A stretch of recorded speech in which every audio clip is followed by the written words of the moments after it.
नमस्कार, मी मोहन माने पाटील. आपण पाहत आहात जतचा आवाज. आपल्या मातीचा, आपल्या लोकांचा आणि आपल्या संस्कृतीचा खरा आवाज.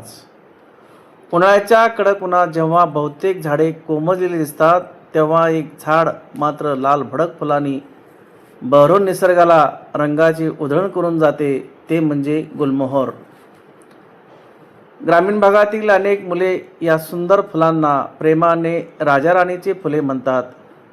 गुलमोहराची लाल, केशरी आणि पिवळसर छटा म्हणून मन मोहून टाकते.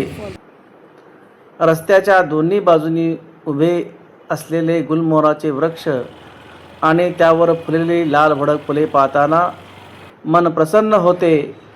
विशेष म्हणजे रस्त्यावर पडलेली गुलमोहराची फुले आणि पाने पाहिल्यानंतर असे वाटते की जणू निसर्गाने स्वतःच लालसर गालिछा अंथरून आपले स्वागत केले आहे. त्या फुलांच्या सड्यावरून चालताना मनाला एक वेगळाच आनंद मिळतो आणि परिसरात एक शांतता, सुंदर व प्रसन्न वातावरण निर्माण झाल्याची अनुभूती येते. गुलमोहर आपल्याला एक सुंदर जीवनमंत्र देतो. कितीही उष्णता असो, कितीही संकटे असोत, परिस्थिती कितीही कठीण असो, बहरणे कधी विसरून नका. उन्हाळ्याच्या कठीण दिवसातही गुलमोहर फुलत राहतो. म्हणूनच आनंदी राहण्याचे, संकटावर मात करण्याची आणि परिस्थितीला न जुमानता आपल्या सौंदर्याने जग उजळण्याची प्रेरणा आणि गुलमोहराकडून घेऊ शकतो.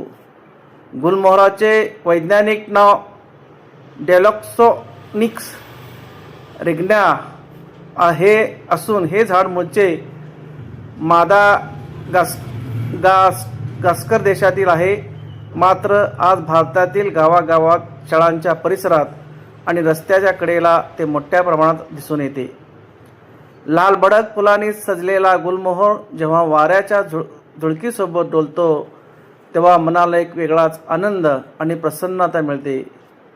निसर्गाचे हे सौंदर्य जपणे आणि अनुभवणे हीच खरी जीवनातील श्रीमंती आहे. मी मोहन माने पाटील. आपण पाहत होता जतचा आवाज, आपल्या मातीचा, आपल्या लोकांचा आणि आपल्या संस्कृतीचा खरा आवाज. व्हिडिओ आवडला असेल तर लाईक करा, शेअर करा, सबस्क्राईब करायला विसरू नका. धन्यवाद. तुमच्या गावात किंवा परिसरात गुलमोहराच्या फुलांना कोणत्या नावाने ओळखले जाते, आम्हाला कमेंटमध्ये नक्की कळवा. धन्यवाद.